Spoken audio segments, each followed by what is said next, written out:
My first trip. Dear family, I'm happy to see you are going to see Grandma and Grandpa. I wish I could go too, but I have plans of my own. I'm going to Washington, D.C. for sure. In fact, Heidi is flying to meet me. Don't worry, I know what you're thinking, but it's not like that between us.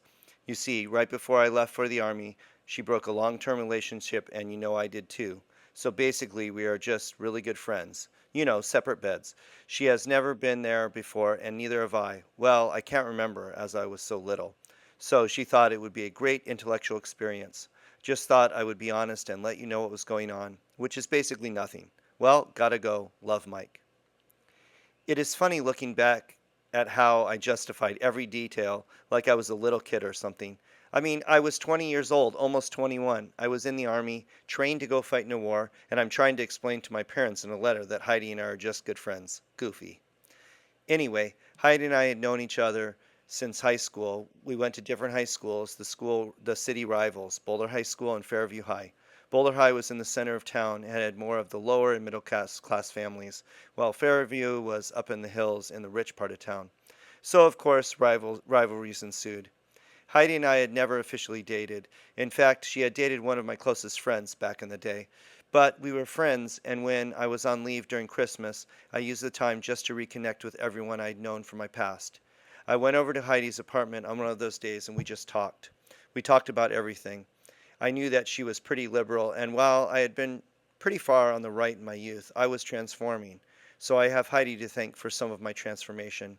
She shared with me the plight of the animals and the abuses that companies had committed on them in the name of testing and progress. While I am still a meat eater, it is a struggle at times thinking about how animals are treated. To make this trip work, I was going to need a 3 day pass for President's Day weekend. Things were going well with the bull, and as long as we kept the barracks clean, I would be good. I had to look for just the right moment to go see the bull in his office and request the pass. I went down there and waited by the door to see how he was doing. I didn't hear any yelling, so now was my chance. I went in and asked, explaining where I was going and for what purpose.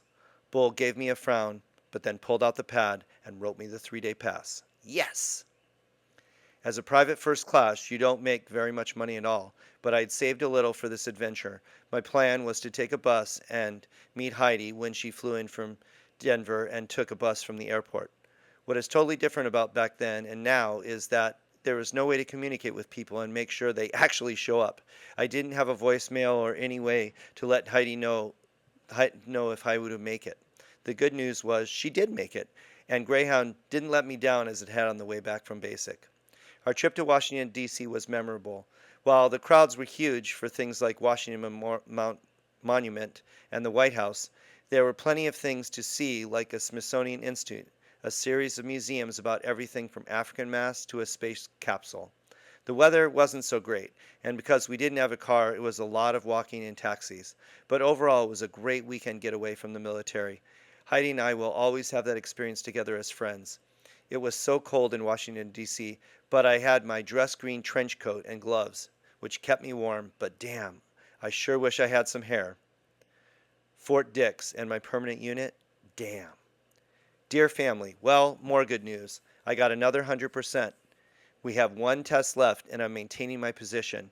I sure hope I get the honor grad. I have worked so hard and have given everything I had. I am still kind of upset about going to Fort Dix. The rumors don't look good. We have heard from others that it is total control, so I don't know if I will be able to see Michelle as I hoped. At least it will be a change from here, and that is what I really need. To think I've been in the Army for almost 5 months now. New Jersey is not too far from where my sister was going to school in New York, so I had this great idea to go visit her while I was training in Fort Dix. However, it didn't sound good with the rumors rolling around about how we would be put back in basic rules. We were nearing the end of our main part of training in Fort Lee, and then it was off to Fort Dix to continue this adventure. The rumor mill. In early 1989, there were no cell phones, no internet, and no email. This is an important piece of information to understand when you consider how soldiers in the Army gathered information. It was all about rumors. Well, the drill sergeant told me that at Fort Dix they treat you like you're back in basic. I heard that at Fort Ord you will spend most of your time in the field. They don't even have permanent barracks for soldiers. You are in the sand the whole time. I heard that Fort Dix training is like 10 more weeks.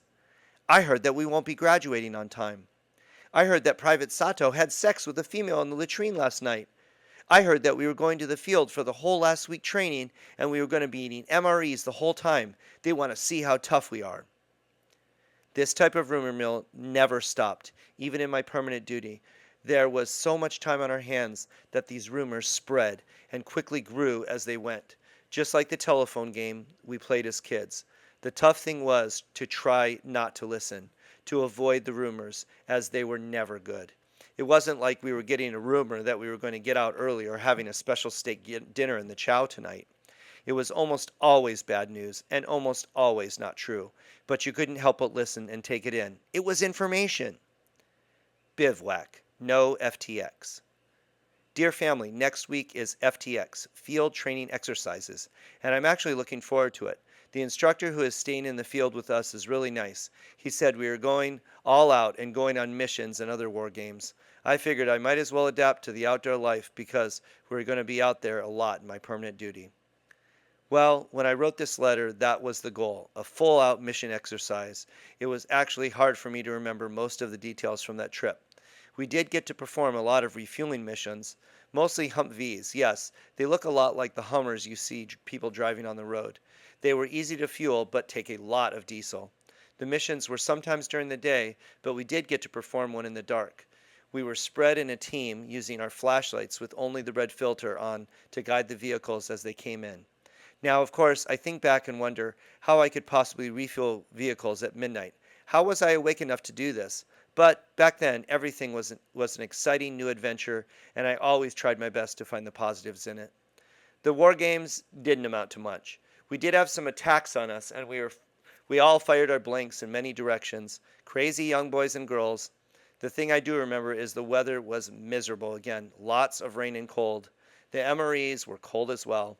I didn't mind many parts of the MRE. The crackers with peanut butter and jelly were dry, but edible. Most times the main course was not edible cold, especially the chicken a la king. The dehydrated fruit was interesting, but tasted better to me without any water, like a hard Fruit Loop. The best thing was that I hated Tabasco sauce, and that was like gold to most of the other soldiers.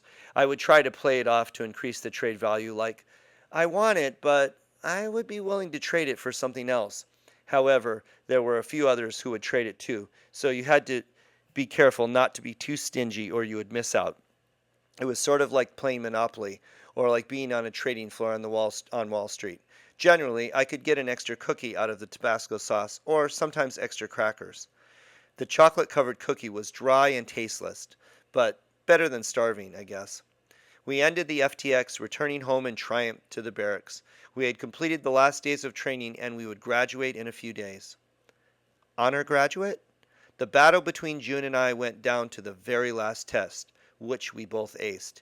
In the end, we were close enough in scores so that we both were given honor graduate awards. The ceremony was in a small room, sort of like the room where I was sworn in over 6 months earlier. The ceremony was short, with a few speeches from our leaders. June and I were honored as the special graduates. Here is what my award said. Lifeline to Victory, 262D, Quartermaster Battalion. Certificate of Achievement is presented to Private First Class Michael G. Travis for exceptionally outstanding performance during advanced individual training at Company U, 262D Quartermaster Battalion, 23rd Quartermaster Brigade, Fort Lee, Virginia, during the period of 4 January through 21 March 1989. PFC Travis obtained a 98.8 average in the Petroleum Supply Specialist MOS 77 Foxtrot course and was recognized as an honor graduate of Class 26-89 on 21 March 1989. PFC Travis' dedication to duty, pursuit of excellence, and extraordinary determination are commendable and reflect distinct credit upon himself, the 262D Quartermaster Battalion, and the United States Army.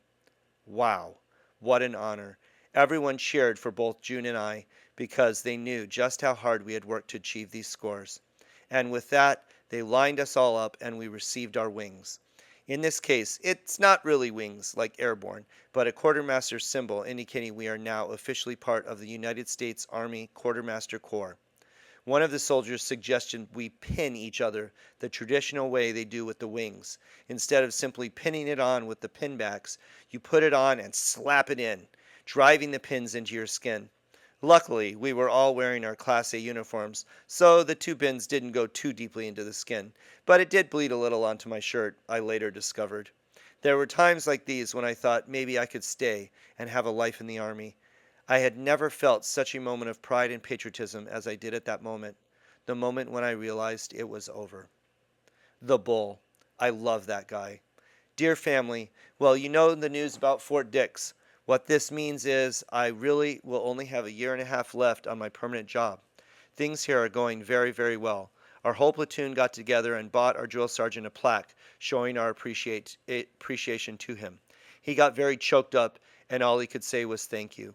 It is kind of funny to see a 6-foot, 225-pound black drill sergeant have tears in his eyes.